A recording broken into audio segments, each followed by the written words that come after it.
आज रमन के घर का मुहूर्त था। सारे रिश्तेदार मौजूद थे। कई रिश्तेदार उसकी बड़ी वाह-वाही कर रहे थे। वाकई उसने कितना सुंदर घर बनवाया था। हालांकि था तो 60 गज में फैला हुआ छोटा सा घर, पर बहुत करीने से बनाया गया था। लेकिन साथ ही कुछ रिश्तेदार दबी जबान से रमन और उसकी पत्नी साक्षी की बुराई भी कर रहे थे। भला नए घर की क्या जरूरत थी? इतना बड़ा बंगला तो था इन लोगों का। बेवजह महल को छोड़कर छोटे से घर में आ रहे हैं। वाकई अक्लमंदी का सौदा नहीं किया इन लोगों ने।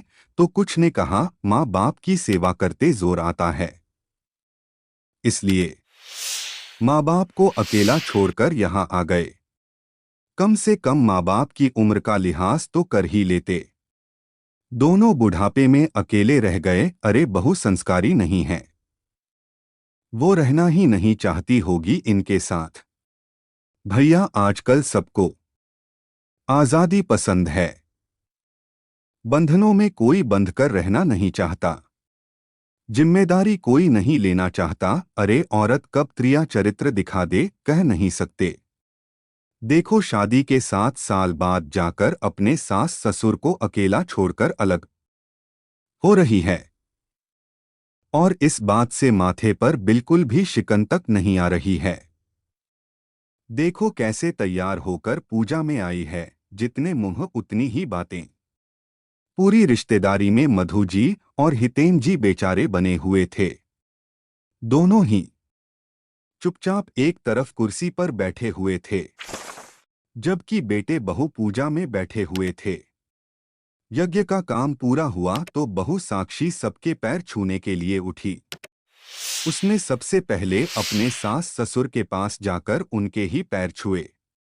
ससुर जी ने तो फिर भी आशीर्वाद दे दिया, लेकिन सास मुंह बनाते हुए बोली, तू मेरे बेटे को लेकर अलग हुई है ना? देख भगवान ने तुझे भी एक ही बेटा दिया है, तेरे कर्मों को तू यही भुगत कर जाएगी। मधु जी आशीर्वाद की जगह श्राप देते हुए बोली। पर साक्षी ने मधु जी को कोई जवाब नहीं दिया, बल्कि वो और रिश्तेदारों के पैर छूने के लिए आगे बढ़ गई।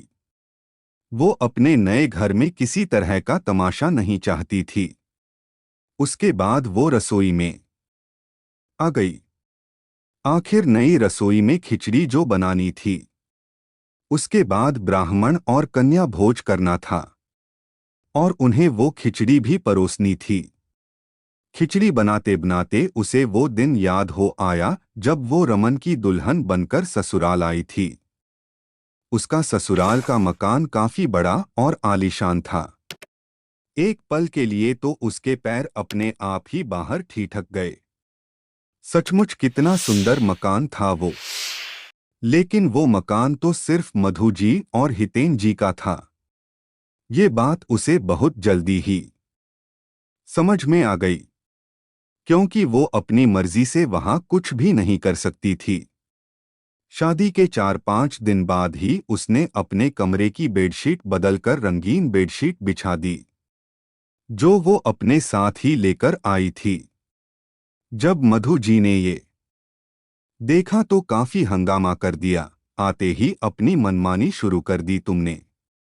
ये मेरा घर है, और मुझे मेरे घर में लाइट कलर्स ही पसंद है, इसलिए इस बेडशीट को अभी हटाओ यहाँ से। सासू माँ के इस रवैये से साक्षी हैरान रह गई और उसने चुपचाप बेडशीट हटा दी।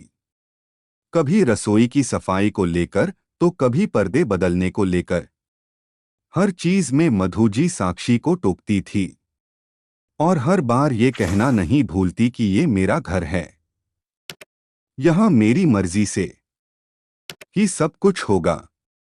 रमन भी मधु जी के सामने ज्यादा कुछ नहीं कह पाता। अभी तक तो साक्षी अकेली ही थी, लेकिन बेटे प्रिंस के होने के बाद तो और ज्यादा समस्या हो गई। छोटा सा था तब तक कोई दिक्कत नहीं थी, लेकिन जैसे जैसे बड़ा हुआ, कभी किसी कमरे का सामान बिखेर कर चला जाता तो कभी किसी कमरे में। और डांट पड़ती साक्षी को। डांट के डर से साक्षी घर ही समेटती रह जाती, पर फिर भी उसे डांट पड़ ही जाती। आखिर बेटे को घर में रहने वाले संस्कार नहीं सिखा पा रही थी। प्रिंस जब स्कूल जाने लगा तो और बच्चों की तरह वो भी पेंसिल, कलर वगैरह से दीवार पर लिख देता। बस मधु जी और हितेन जी इस बात पर चिल्लाना शुरू कर देते।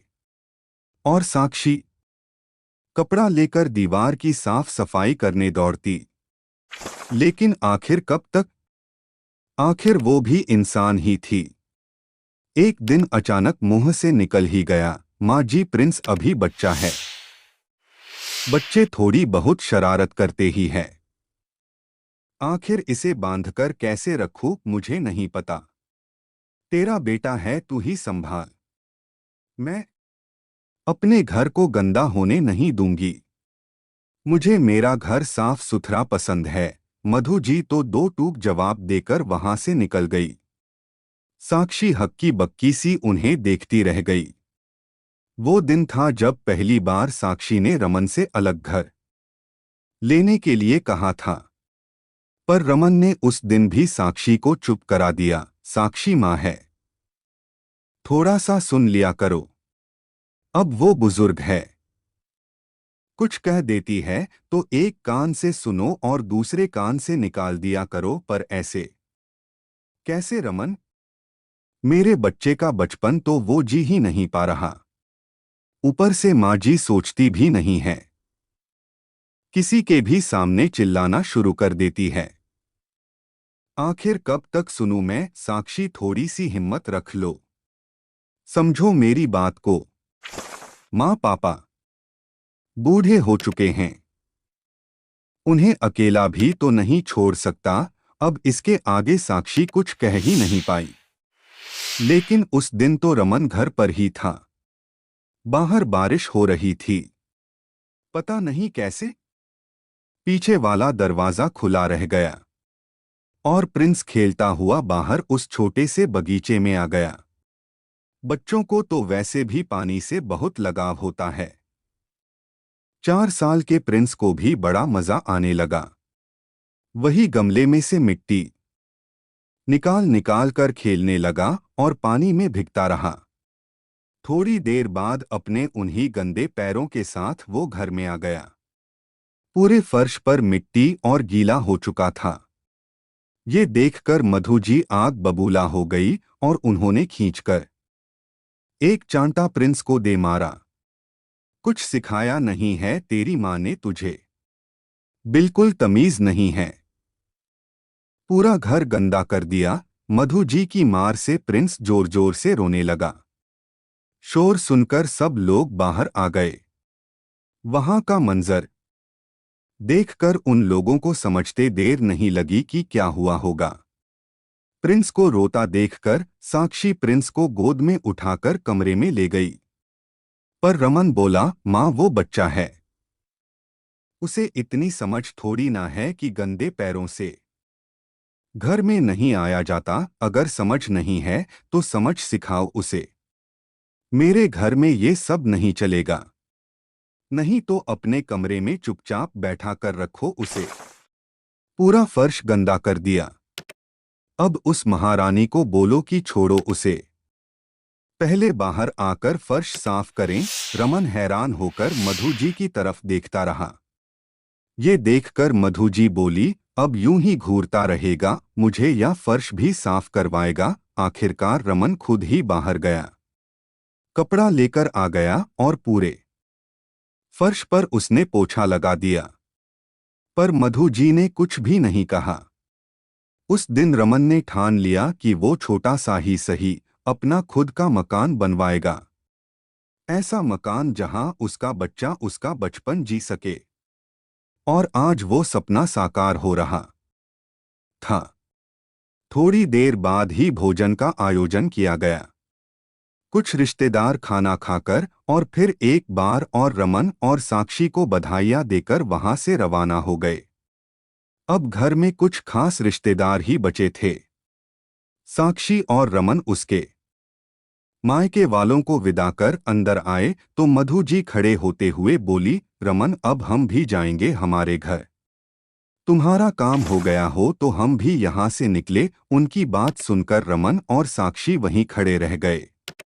रमन ने कहा, माँ कहाँ जा रही हो? आज तो यहीं रुक जाओ, कल चले जाना। तब हितेन जी बोले, नहीं बेटा, वहां पर कोई नहीं है और तुझे तो पता है कि आजकल घर सूना छोड़ना सही नहीं होता, इसलिए तू तो कैब बुक कर दे, हम लोग अभी रवाना हो जाएंगे। और वैसे भी यहाँ रुककर करेंगे क्या? अगर तुम्हें सेवा ही करनी होती तो उसी घर में कर चुके होते, ये नए घर का तमाशा नहीं करते। मधु जी साक्षी की तरफ देखकर ताना मारते हुए बोली।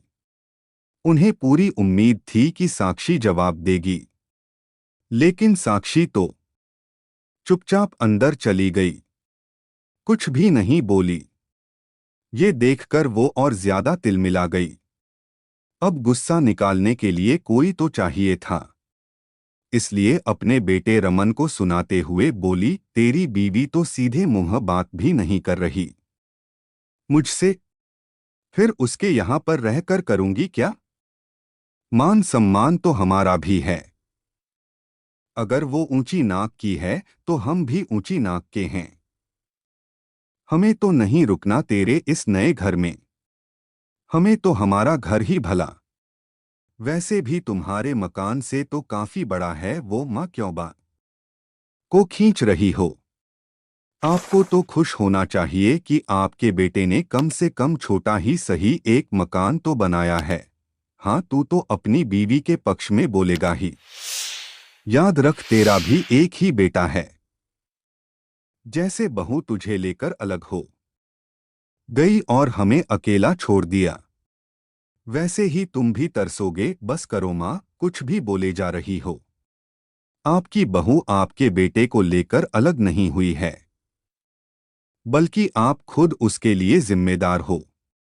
मेरा घर मेरा घर मेरा घर, आप हर बात में अपने घर का ताना देती थी।